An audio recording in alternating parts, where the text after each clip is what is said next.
In this video, we'll show the dataset and trend line of the GAMMADIST function. Here we have the probability density function and the cumulative distribution function. In the middle, we have the Taylor-Maclaurin series sum, which shows the approximation of both. We begin with the value of alpha, which is data validation, list of items from 1 to 3. And we can start with 1. Likewise, the beta, which is data validation, list of items, also from 1 to 3. And we'll start with 1. And the value of k, which is data validation, list of items, 0 or 1, 0, comma 1. And save. So we can start with 0. And the gamma function, the probability density function, which is array formula, GAMMADIST of the x values alpha, gamma, beta. And 0 because this is probability density function. We continue with the cumulative distribution function. So array formula. This should be array formula. GAMMADIST of the x values, comma, alpha, comma, beta, comma, 1. And the Taylor-Maclaurin series sum, which is equal to the summation of a times x to the power n plus alpha minus 1 plus k all over gamma alpha times beta raised to the power alpha. And the value of a, the coefficient, is negative 1 to the power n over beta to the power n factorial n times the quantity a plus n raised to the power k. And our value of n is 0 to infinity. In this case, 16 is good enough. We can continue with the coefficients. So R formula, minus 1 raised to the power n divided by. There are 3 parts. The first part is beta raised to the power n.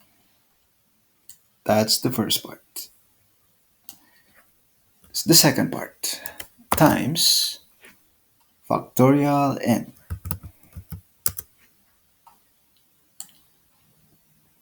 And finally, the third part, times the quantity alpha plus n. So the quantity alpha plus n raised to the power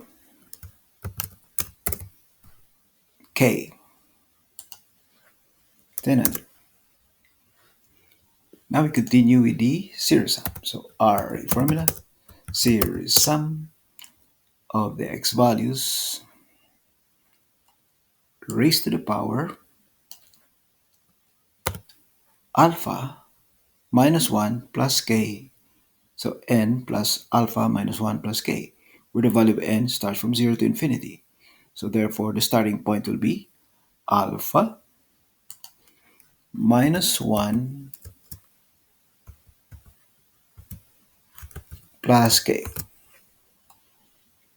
That's the starting point. And the increment will be n, which is from 0 to infinity. 0, 1, 2, 3, 4. So the increment is 1. And the coefficient, this range. And enter. And we continue. There's a denominator at the bottom. So that's divided by. There are 2 parts. The first part is gamma alpha. So gamma of alpha. The second part is beta raised to the power alpha. So beta raised to the power alpha. So these values are the same. That's because k equals 0. Change it to 1. These values are the same. Oh, almost the same. There's an error here. But up to this portion, they're the same. Let's go further. The error increases. That's because we're limited only to n equals 16, but we can increase that. We reduce the error. Next, we continue with the chart. So, insert chart. And we use scatter chart. Show trend line, use row 1 as header. And the series polynomial. Trend line polynomial to the 6th degree. For the label, use the equation. For the legend, position at the bottom. And the vertical axis, we have to clean this, so the number format, none. That's clean. And going back to the series, there is no yellow in our dataset. We change this to green. Now it's green. For all series, the point size will be maximum. Except for the expansion, let's reduce that point size to none. But the trend line or the line thickness is maximum because this will toggle. So here's our trend line showing polynomial to the 6th degree.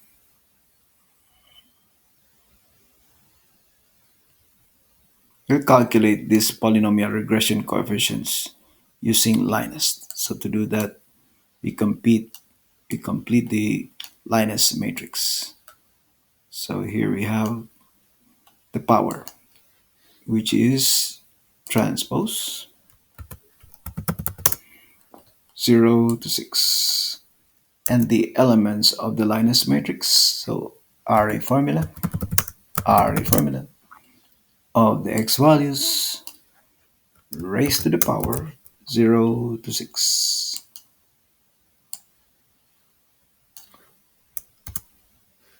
And the polynomial regression coefficient. This will be equal to LINEST, starting with the probability density function, data y and data x.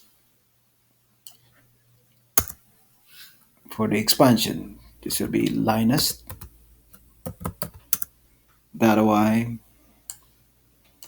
and data x. And finally, the cumulative distribution function, data y and data x. And we compare the polynomial regression coefficient with the ones in the chart. So we expand this to show the curve.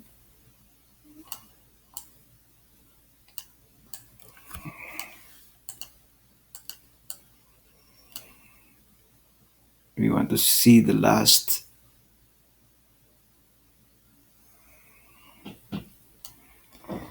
So let's look at the coefficients. X to the 0, that's 1, minus 1 point, that's 1.26 times 10 to the minus 4, that's already 0. Negative 2.59 times 10 to the minus 3, that is already 0. Coefficient of x, 0.987, negative, and this will be 0.985, 0.987. Coefficient of x squared, 0.466, and negative 0.462, negative 0.466. Coefficient of x cubed, negative 0.131, negative positive 1.129, 0.131.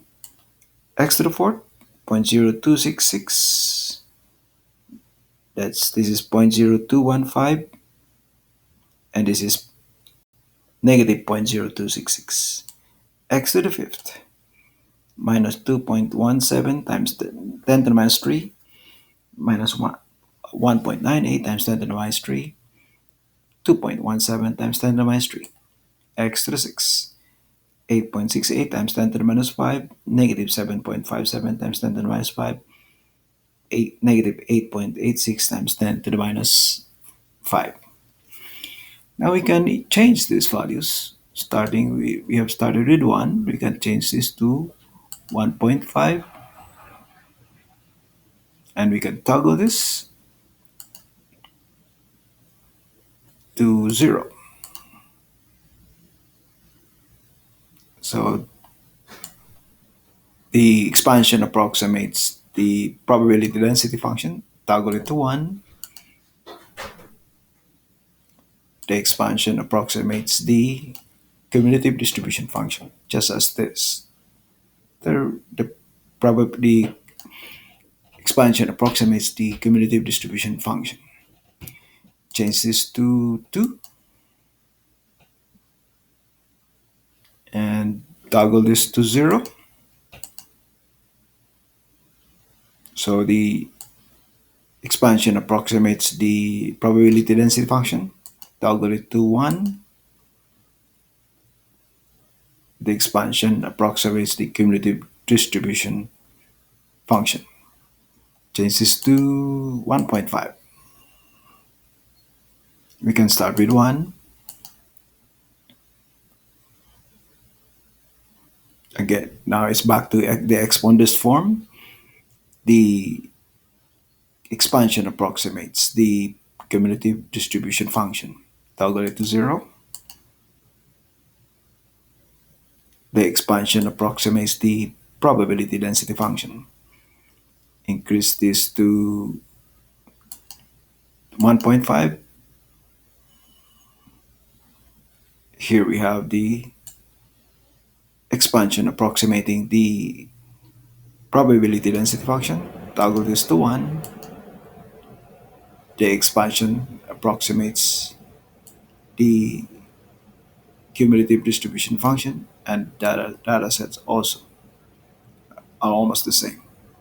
You can change this to 2, and we can change this to 2,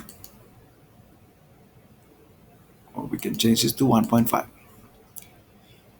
So this completes the use of the Taylor-Maclaurin series sum expansion and LINEST polynomial regression to generate the trend line and polynomials of the GAMMADIST function.